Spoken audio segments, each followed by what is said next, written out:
Julie joins us here. How nice to be with you guys. I've been listening to you all week. On the podcast? On the podcast. I was out having my little run this morning listening to you. Ah, look at that. That's great nice. news. Yeah, it's nice, isn't it? Yeah. Well, thank you for Really coming. enjoying This it. is actually slightly better than the cupboard we normally record the podcast in. It's a honoured. major upgrade for Yeah, us. we have a sofa. Yeah, it's Honoured. nice. Sit on the floor normally. Look, we've got you here because it's the big ITV debate on Tuesday. We've got yourself with Boris Johnson and Jeremy Corbyn. We've also got on ITV the leaders being interviewed by Nina Hussain after, so a big political night on ITV. First question, how do you even begin to start preparing for this? So ITV say, right, Julie, we're doing a debate, you're going to do it. How do you start preparing for it? Well, literally, the second you know it's even looming on the horizon, the moment you know it's a possibility, there's a bit of your brain that is working on it the whole time. Okay. The whole time. You literally start to... Every political interview that you listen to, every article you read, everything, that is in my sights the whole time, from the moment I know that it's even a possibility. I mean, I have to say, this time last year, of course, there was this big possibility that we might do a debate between Theresa May and Jeremy Corbyn on the terms of the withdrawal agreement. Yeah. And for quite a long time, I think I've sort of slightly shelved it in my memory, but, you know, we had probably 2.5 weeks where it suddenly loomed into view as a possibility, and the minute you know, you just got your head down in it. Yeah. And of course, that one didn't happen, but this one is. So, yes, so as soon... I mean, it was actually a bit of a... You know, one of the jokes after we did the Boris Johnson-Jeremy Hunt debate, you know, so well, I suspect it might not be the last one we do this year. Yeah. And so it came to pass. It's incredible, isn't it? Because when you sort of watch it at home, you don't really think about the hours and hours and hours of work that go into it. You just sort of watch it and you think, oh, that was good. But Well, hopefully you think it's good. yeah, no, of course. But like the idea You never know. you'd be spending weeks and weeks on it. It's a huge moment in our politics when we get the two people who are most likely, one of whom will most likely be the next Prime Minister. Millions of people will be watching. Do you get nervous? If it was me, I would be petrified. Yeah. Not to put you under any pressure. Yeah, not to put you under any pressure, but Yeah. how does it feel in the moments before, or just as you're about to start? Really, really frightening. Yeah. I do find it the most nerve-wracking thing I do in my job by like a country mile. I mean, it is the build up to it, because every conversation that you have professionally, and also ones that aren't professional, are, oh, you're doing that debate, how's the prep going? And what do you think this? What do you think of this? How do you think this might play? What do you think he'll be like? What do you think he'll be? So nearly every conversation, it becomes a bit of an element of it. I mean, it's the same, you guys, you know, when you're working on an election, people are constantly saying, what do you think is going to happen next? Or what do you think the outcome is going to be? Well, the debate is sort of like that in a slightly more sort of condensed version, I suppose. And it is nerve-wracking. I mean, we've done a couple of rehearsals already, which I know we'll talk about in a minute. And I have to say that sort of hour before you go on air is sort of quite uniquely, mind-blowingly Adrenaline pumping and nerve-wracking. Yeah. Can you sense the nerves from the candidates? Yeah.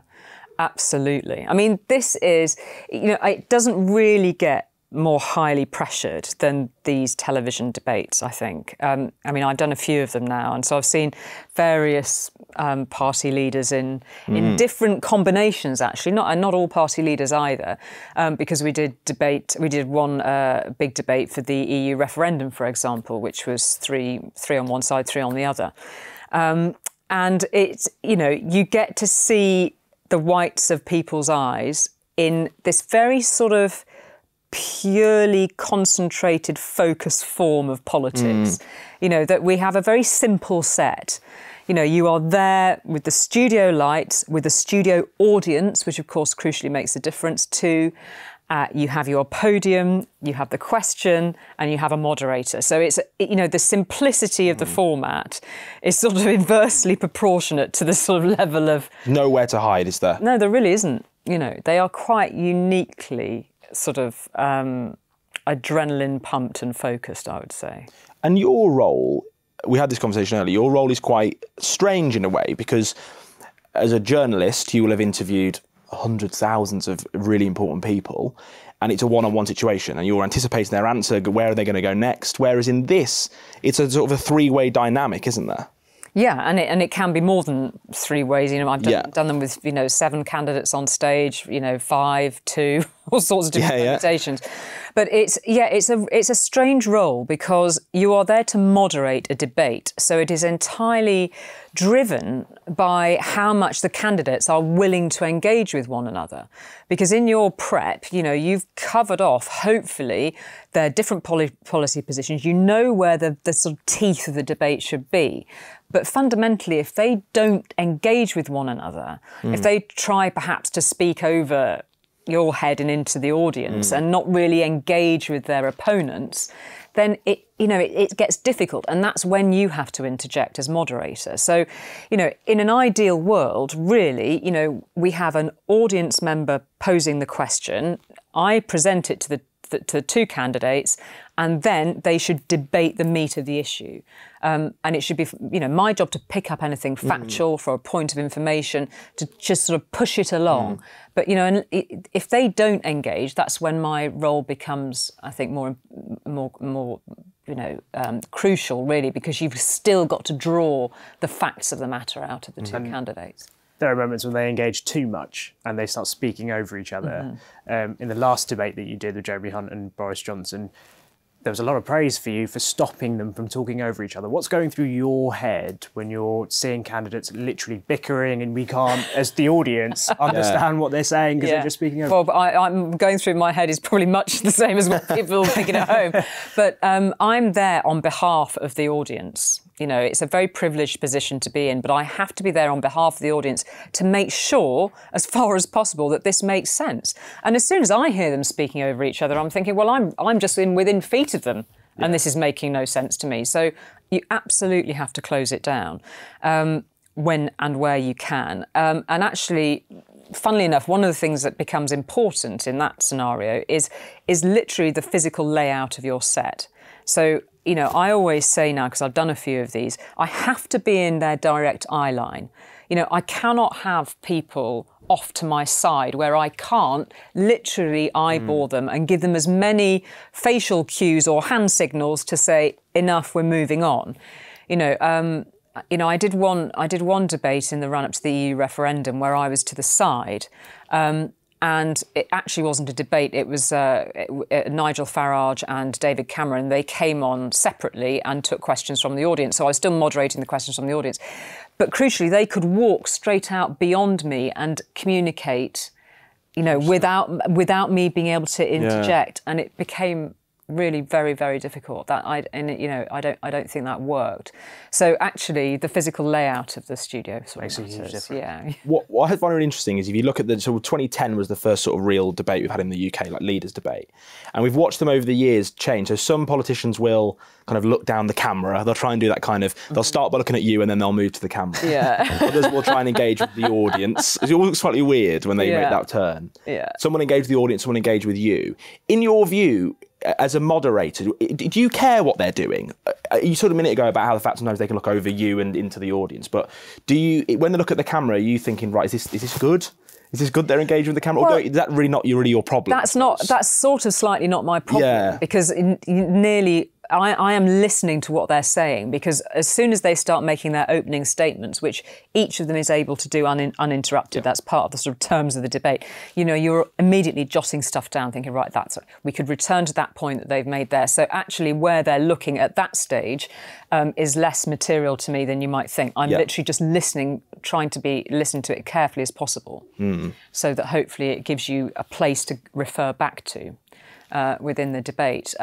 But yeah, I mean, it was interesting because, in those early debates that we did a few years ago, people were still trying it out about whether to go down the lens or, and it's quite interesting. I mean, it is an amazing position to stand in because you're very close up. Yeah. It's a bit like a sort of David Attenborough experience, is that you're seeing them in this habitat and you can really see how they're responding to the pressure of it and how each deals with it in a different way. It's fascinating. And the other thing that's really interesting, of course, is that you've got a live studio audience. And there's always this very lovely atmosphere when you go in there, even though you might be feeling the pressure, and heaven knows the politicians certainly are. you know, the audience, it's actually usually quite a nice, it's a lot of chatter, you know, they're very, you know, it's very excited, it's a big occasion, you know, so you've got this sort of separation between this lovely sort of bubbly chatter where people are just, you know, dying to see it get going, and then these very sort of solitary figures who are uniquely in a sort of little world of concentration. It's a sort of bizarre divide. Can you feel the atmosphere from the audience as the debate goes on change, or are you so focused on what's going on that's just completely blacked out and you're just sort of in a tunnel working? No. You are very aware of how the audience is reacting, because they can, you know, they can be quite vocal, and there's, you know, you're very much in the atmosphere of the space. I mean, quite often, you know, when you come out of the debate and somebody says, you know, how do you think it went? I go, I have absolutely no idea. Because you're just so focused on the next point of debate and where you're going next, and you've got the countdown going in your ear and all the rest of it. It's only when you sort of step back and you think, well, yeah, that some of that worked, some of it didn't. But you are absolutely, well, you should be, in my view, tuned into how people are responding in the audience. Before we get on to the importance of debates and whether we think they actually make a difference in the overall kind of narrative of the election, I'm really interested in the advert break, because there's this 2 or 3 minute advert break. What's happening there? Because that's the bit we don't get to see, I think. Yeah. So what happens? So you go, right, after the break, blah, blah, blah, titles hit. Yeah. What happens? Well, I've now got quite fascinated by what happens. I think it's quite revealing, actually, about what happens in the breaks. You know, I mean, I remember when we did the 1+7, which was a 2-hour debate. This is 2017. No, 2015. 2015 was the first time we did a 1+7. Yes, of course, yes. And we'd actually, because it's 2 hours of live television, so all the parties said, oh, for goodness sake, you know, there's got to be time for people to be able to get to the bathroom if they need to. So we literally timed it with, some of the producers had the job of timing how long it would take for them to, go to the ad break, get to the loo and back. And we also had to have producers alongside them to make sure that nobody ran off and decided not to come back. Make sure they get back on stage. But it was really, really revealing, actually, because some of the candidates are super relaxed and come and say hello to some of the audience members. Oh, okay. I mean, I say that Nicola Sturgeon in that first 1+7, she did it straight away, literally, and that was the first time we'd had a debate of that size, and it was fascinating to see how people were dealing with it. But I thought it was really interesting that she was, in my view, on that debate, she was the one that relaxed quickest into it, and it was quite telling that during that ad break. So she went and spoke to members of the audience? She just literally walked on, and we sort of, you had to say to her, come on. Back to your podium.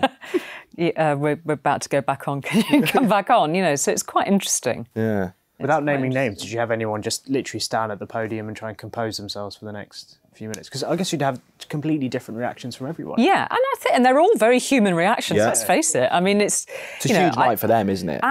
It's enormous. Yeah, I've had people on the big debates that have just stood very quietly. Compose themselves, got ready for the next, it's a big deal. It's a big deal. Yeah. And I think that would genuinely be fascinating, because you get real insight into what people are like when the camera stops rolling, which I think is huge.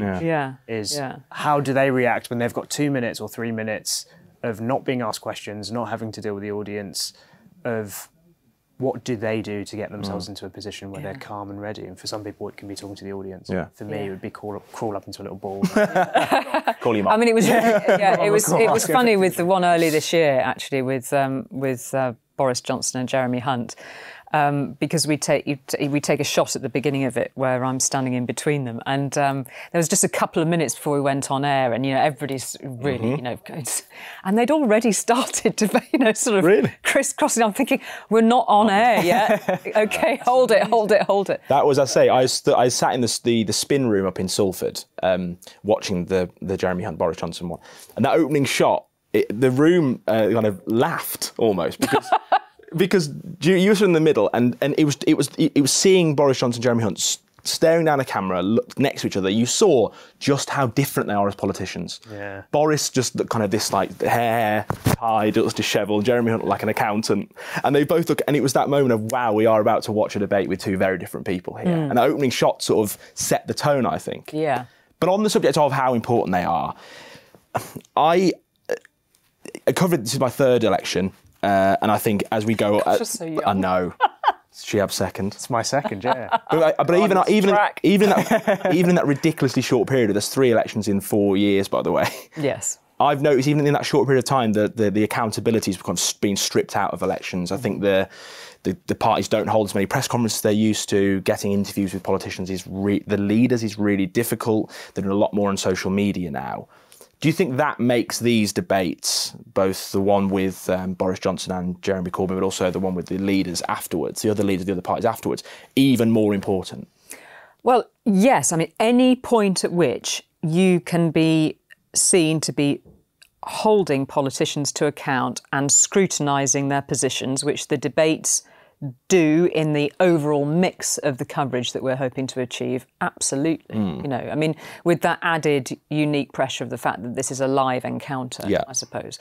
And we've had hundreds and hundreds of questions submitted for these debates. They get, you know, the first, that 1+7 that we did, I think got 7 million viewers. Wow. You know, and I think the thing is with the debates is that they're not sit-down one-to-ones. That's a completely different journalistic vehicle. Different dynamic. It's a different dynamic. But I suppose the debates reach parts of the audience that perhaps other formats don't necessarily get to reach, and you know, and that's one of the things that I certainly found as a result of working on that first one is the amount of people that said, oh, you know, I watched it with my kids, or you know, oh, wasn't it extraordinary seeing that big lineup of all the different parties in that 1+7?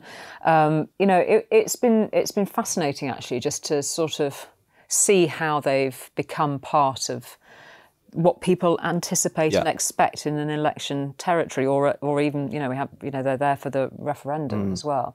You know, they should never compensate for proper you know, one-to-one, you know, grilling of politicians. In my view, they should complement that. So yes, they make up an important part of the landscape of an election, but they should never compensate entirely for the fact that actually we should be having that, and we should be having proper one-on-one time with senior politicians so that we can scrutinise their positions. I think it's really interesting how they've become a part of the election cycle in such a short period of time. As I say, 2010 was the first one in Britain. I mean, and now I think we just do come to expect them, but every time they come round, it's a big negotiation to get them to happen. Yes, so it is. we won't go into that. That one. Julie, that was fantastic. Thank you so much for coming to speak to us. Well, thank you for standing in and being Jeremy Corbyn in our rehearsal. Thank you. Yeah, I mentioned this on the podcast today. I've been Jeremy Corbyn in the rehearsals. Yeah. You got some of the gestures right. Yeah, I was watching some of the videos on YouTube of Jeremy Corbyn in previous debates. So I think I got him. Method actor. I know. That's what you called me the other day, method actor. Yeah. Tie on. I think it's easier being. I think it's probably easier and more fun being Boris Johnson actually. But I took on the harder role. I'm not one to shirk my responsibilities. Yeah. Well, I've had a few different people in different roles, so it's been quite an education. Good to compare. Julie, thank you very much for joining us. Thanks very much. Thank you. Speak to you soon.